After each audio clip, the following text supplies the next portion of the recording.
अब तक इस दुनिया के 12 अंतरिक्ष यात्रियों ने चंद्रमा की सतह पर कदम रखा है।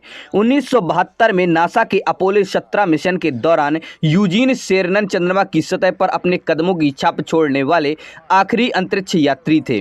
लेकिन इस मिशन की कामयाबी के बाद चंद्रमा पर इंसानों की दस्तक का सिलसिला जैसे रुक सा गया, क्योंकि अपोलो 17 मिशन के बाद कोई भी मानव युक्त यान चंद्रमा की सतह पर नहीं उतारा गया।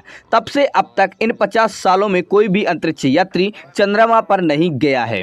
लेकिन नासा ने आर्टेमिस 2 मून मिशन के जरिए एक बार फिर से अपने अंतरिक्ष यात्रियों को चंद्रमा की सैर कराने के लिए कमर कस ली है। लेकिन इस मिशन की खास बात यह है कि इसके जरिए पहली बार कोई महिला अंतरिक्ष यात्री चांद की सतह पर अपने कदम रखेगी। चंद्रमा पर अंतरिक्ष यात्रियों की दीर्घकालिक उपस्थिति के लिए नासा द्वारा तैयार किए गए आर्टेमिस मिशन की श्रृंखला में पहला कदम आर्टेमिस 1 मून मिशन का होगा। आर्टेमिस 1 एक मानव रहित चंद्र मिशन है, जिसके जरिए नासा द्वारा space launch system SLS rocket और ओरियन क्रू कैप्सूल का विधिवत परीक्षण किया जाएगा, ताकि सफलतापूर्वक इस पूरे मिशन श्रृंखला को अंजाम दिया जा सके। तो चलिए इस वीडियो के माध्यम से हम आपको बताएंगे नासा के आर्टेमिस 1 चंद्र मिशन तथा इससे जुड़े रोचक तथ्यों के बारे में। तो चलिए वीडियो को शुरू करते हैं।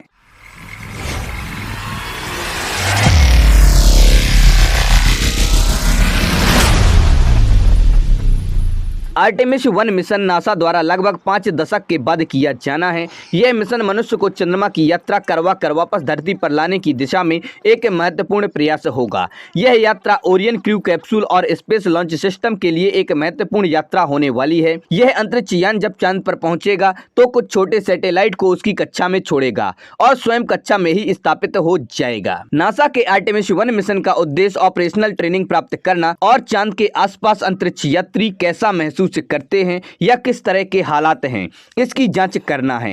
इस मिशन का उद्देश्य यह सुनिश्चित करना भी है कि अंतरिक्ष यान और अंतरिक्ष यान में सवार सभी अंतरिक्ष यात्री सुरक्षित तरीके से धरती पर वापस लौट सकें। आर्टेमिस अभियान 3 चरणों में पूरा होना है। इसके अंतिम चरण का लक्ष्य चांद पर इंसानों को लंबे समय के लिए ठहराना है। यह अभियान बहुत ही खास होने वाला है। इस अभियान में कोई भी क्रू सदस्य नहीं होगा। इस अभियान में नासा अपने द्वारा बनाए गए स्पेस लॉन्च सिस्टम के नाम के रॉकेट का परीक्षण भी करने वाली है और इसी के साथ पहली बार ओरियन क्रू कैप्सूल का परीक्षण भी होगा। जब रॉकेट लॉन्च किया जाएगा, अर्थात लॉन्च के समय रॉकेट के 5 बूस्टर और 4 RS-25 इंजन लगभग 39 लाख किलो से भी अधिक का फोर्स पैदा करेंगे। लॉन्च करने के कुछ ही समय बाद लॉन्च अबोर्ड सिस्टम और सर्विस मॉड्यूल भी एक्टिव हो जाएंगे, जिससे कोर इंजन बंद हो जाएंगे और कोर चरण रॉकेट से सेपरेट हो जाएगा। यह रॉकेट लॉन्च होने के बाद पृथ्वी से चंद्रमा की ओर बढ़ेगा। इसके बढ़ने की प्रक्रिया कुछ इस तरह से होगी कि लॉन्च होने के बाद यह अंतरिक्ष यान पहले पृथ्वी का चक्कर लगाएगा, ताकि इसके सौर पैनल अपना काम शुरू कर दें। इसके बाद आर्गन क्रू कैप्सूल को इंटरिम साइरोजेनिक प्रोपल्सन स्टेज के द्वारा धक्का दे दिया जाएगा, जिससे वह अर्थ ऑर्बिट से बाहर चला जाएगा और वह चांद की ओर बढ़ने लगेगा। रॉकेट 6 हफ्ते तक चांद के ऑर्बिट में उसके चक्कर लगाता रहेगा और आंकड़ों को इकट्ठा करके पृथ्वी की तरफ वापस लौटेगा। इस तरह से 6 हफ्ते की यात्रा करके यह अंतरिक्ष यान पृथ्वी के ऑर्बिट में वापस प्रवेश करेगा और कैलिफोर्निया के तट पर कड़ी निगरानी में निर्धारित लोकेशन के पास समुद्र में उतरेगा। ऐसा कहा जा रहा है कि यह रॉकेट एक नया युग लाएगा। वास्तव में यह एक शक्तिशाली SLS रॉकेट का परीक्षण होने वाला है, जो मुख्य रूप से चांद जैसे अभियान के लिए भारी भरकम यान और पर्याप्त ईंधन के लिए ही डिजाइन किया गया है। इससे पहले जितने भी चंद्रयान भेजे गए हैं, उनके लिए सैटर्न V का प्रयोग किया गया था। इसीलिए इस रॉकेट को कहा जा रहा है कि यहाँ से एक नई पीढ़ी के रॉकेट की शुरुआत होने वाली है। इस मिशन के बाद आर्टेमिस 3 मिशन मानव मिशन होगा, जिसमें चांद पर जाने वालों में से कम एक महिला होगी और यह भी हो सकता है कि अंतरिक्ष यात्री एक या एक से अधिक अश्वेत भी हों, ताकि इस अंतरिक्ष कार्यक्रम में सभी युवा नासा के प्रति प्रेरित हो सकें। उनके अंदर भी ये जुनून हो कि यदि मेरे जैसे दिखने वाला यात्री यह यात्रा कर सकता है तो मैं भी यह कर सकता हूँ। आर्टेमिस मिशन लंबे समय तक अंतरिक्ष यात्रियों को चंद्रमा पर रखने वाला पहला मिशन होगा।